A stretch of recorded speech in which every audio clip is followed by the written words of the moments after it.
Back soon. Welcome back to Empire Builders. Today we're talking about industrial property and we're joined by Lily Cawthorne. Welcome back. So, okay, we've started to look at industrial property. Now, you said it's all about having a team and surrounding yourself by people that really know what they're talking about. So how do you find that team?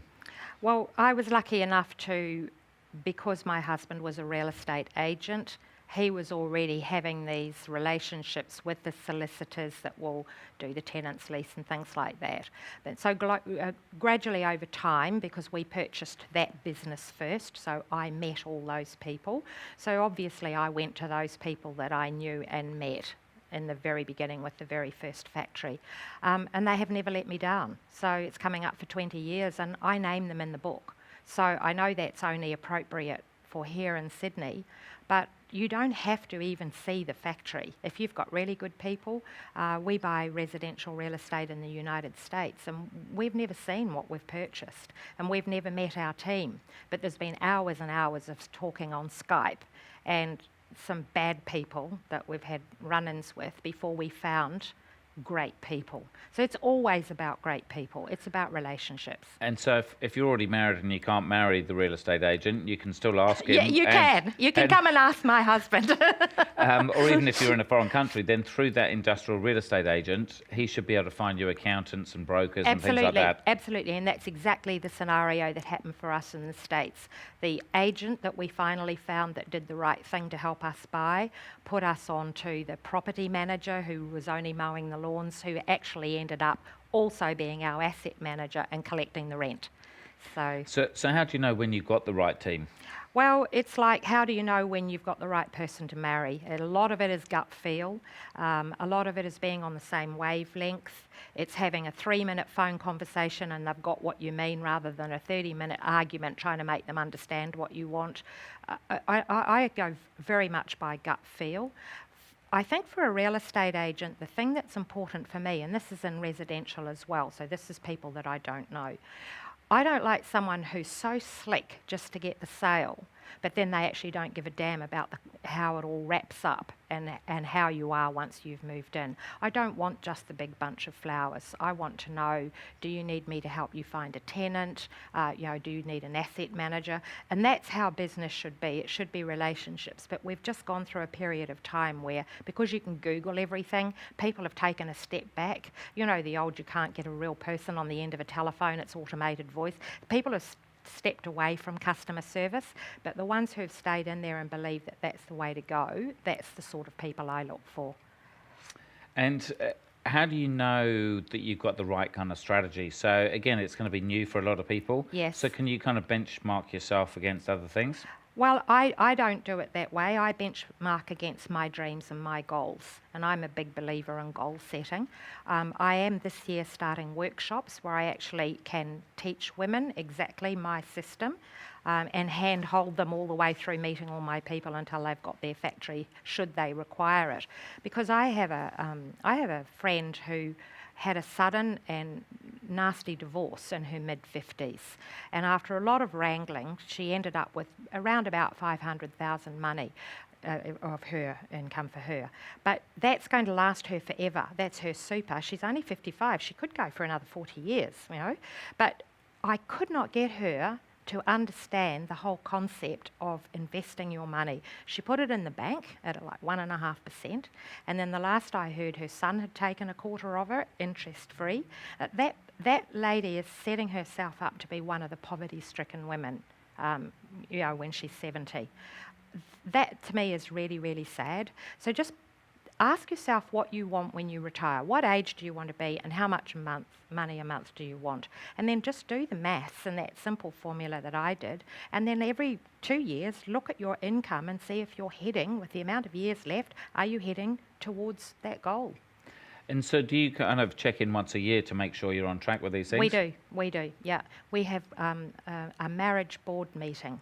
And then, and in the board meeting, we look at the year that's gone by and what went right and what went wrong across all areas of life, not just investment. Where did it go wrong and what do we need to do to fix it? So if there's been something underperforming, do we need to sell it? Do we need to change the tenant? Do we need to paint it and put a new roof on to make it look better? Those sorts of things. It's like anything in life, everything descends into chaos if you don't monitor it. And when it comes to retirement, which you've mentioned quite a few times, should this be your only retirement plan or is it just part of it? No, I think that's a really big question, but because I only know real estate, I only buy what I know because it's comfortable for me. I love to do interior decorating. I started my whole investment career by buying ugly houses and then getting in with a paintbrush myself and sewing machine and making them look fabulous and making a lot of money. That's how I started. But because I understand real estate, my father was a property developer, that's my plan. Because I can see it, touch it, feel it, control it. So again, some of that comes down to your why and your natural passions. Yes. That if you're good with it versus the stock market, then And yet Yeah. people say if you love something, invest in it in the stock market. I don't do that because I don't understand it. That's as scary to me as an industrial factory can be to someone else. And so what are some of the first goals that people should be setting? It depends what you want to do. Do you want to educate your children? Do you want to take 6 months off work and travel around the world with your whole family?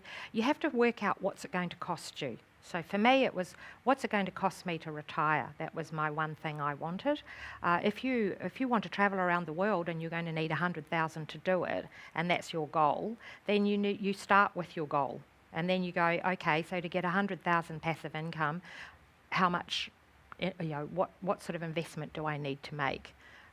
That's how I do it. I'm sure financial advisors have different ways, but I'm not a financial advisor. No, fair enough. Now, with industrial, is it kind of all lumped in as the same thing, or is there different types of industrial? No, there are different types. It's industrial 1, zoning 1 and zoning 2. And zoning 1 is toxic wastes and specialised use, and you need a special licence for that. I don't go near that. And zoning 2 is small factories and warehouses. That's me. So it's almost like the residential versus something else. Yes. The zone 2 is just something reasonably straightforward, reasonably affordable, Absolutely. not too much changes. Absolutely. You can go up to something is worth $3 million and get $30,000 a month passive income. Wouldn't that be nice? But, in the beginning, for me, my goal was $1,200,000. That seemed like impossible. I couldn't imagine ever getting that money together. But I could imagine buying a $250 factory and earning $2,000 a month. So it's amazing what you learn as you go through. You know nothing of your first factory. I was intimidated going into the real estate office. No women worked there. It was real blokey. I was new to Australia, so there's that whole Australian humour thing to deal with as well. It was intimidating, but it's not like that anymore. Borden's Industrial is a great big light-filled proper windows building, and 50% of the staff are women. The asset managers are young women. So that's great for women. And so I would have thought in some of those cases then being female could actually be an advantage, because then you've maybe got more of a bond that if you're that lone sheep, then they may actually look after you more than if you were just a classic bloke coming in. I think the girls would, they'd probably, for want of a better word, teach women more, because the women they know don't know. So they'd be more happy to have the time on the phone and explain their income statement and things like that. But women actually do a better job of asset management, because they won't take any bull from the tenants. If they go out there and the tenant tries to bully them, hell hath no woman, hell hath no fury, like a woman, so they say. These girls are tough, they stand up and they know the leases and they know what the tenant can and can't do. That's the odd tenant like that. They're not all like that. Most tenants are fabulous, but you do get the odd rogue that's going to push it. Now, obviously around retirement then there's the obvious thing of self-managed super funds.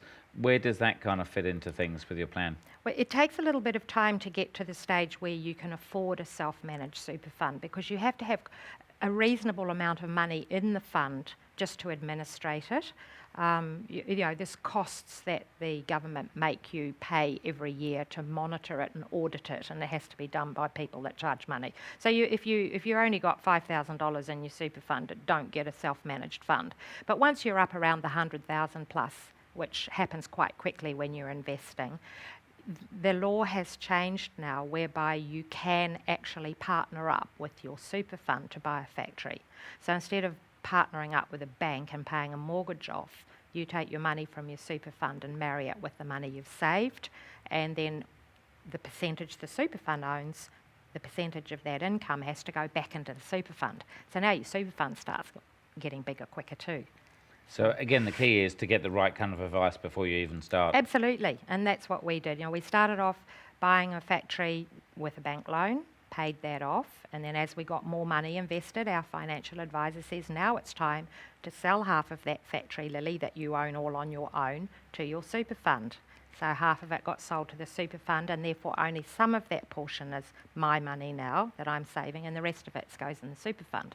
But it escalates. The first one's the hardest, and then it escalates. And again, that's one of the rules for Australia is with residential property, you can't transfer it from yourself to your super fund, whereas industrial you can. That's right. Again, there's pros and cons of all of these, and there's no right answer.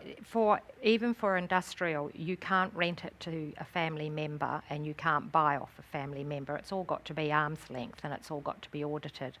But the rent return from an industrial factory is in the vicinity of 7% at the moment in the current market. It goes up sometimes as high as 10% or more. But residential, it's only 2 to 5%, and you still have to pay your own bills. Exactly. So as with anything, there's always pros and cons. There's never one right answer that's right for everyone. So certainly well worth getting the book and getting some tips and ideas to work out if industrial can be for you. Join us after the break as we'll have our final section on industrial.